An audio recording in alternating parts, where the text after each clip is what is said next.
Siūlytumėte, nuo kada tada įvesti visuotinį šaukimą ir ar tarnauti turėtų ir moteris?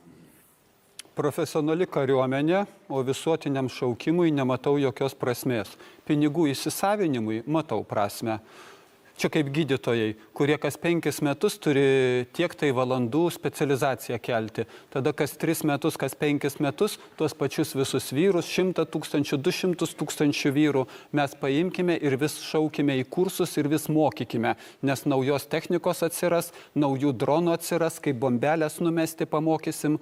Ir vėl, jeigu taikinga Lietuvos politika, tai karui skirti pinigų reiks mažiau. Ką darė?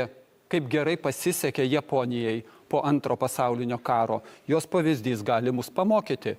O patriotinis ugdymas nuo mokyklos ir nuo darželio apie Lietuvą, mūsų tėvynę, vaikam aiškinti ir ugdyti, kad tik tai Lietuvoje mes esame savi ir čia mes galime jausti saugus.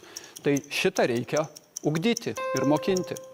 Taip, dabar metas replikoms. Matau, kad Ingrida Šimonytė nori reaguoti. Aš tai nesuprantu, kam ponui Vaitkui profesionali kariuomenė, nes jisai gal neparsiduos, bet jau pasiduotų tai aiškiai, kad yra nusiteikęs, tai nesuprantu, kam jums reikalinga ta profesionali kariuomenė. Beje, Japonija yra labai geras pavyzdys. Todėl, kad tiesą sakant, Japonijoje dabar diskusijos dėl visiškai kito požiūrio į gynybą vyksta labai intensyviai. Ir gal jūs nelabai tuo domitės, o tie, kas domisi, tai tikrai žino, kad grėsmės yra pakitusios taip pat ir Indijos Ramiojo vandenyno regione. Prašau, ponia Vaitkau. Dėl Japonijos atsakysiu, jūs čia specialiai nutilėjot 40 metų po Antro pasaulinio karo, ar ne? Specialiai. Tiesiog, kad dabar pats... Po 40 metų yra dabartinis laikotarpis, kuris yra kitoks. O aš kalbėjau apie 40 metų, kuris buvo Japonijos aukso amžius. Ir aš taip pat kalbu apie tai, kad Japonijos valdžia nusileido Amerikos reikalavimui ir sužlugdė savo ekonomiką, kai Japonija padarė ekonominį stebuklą.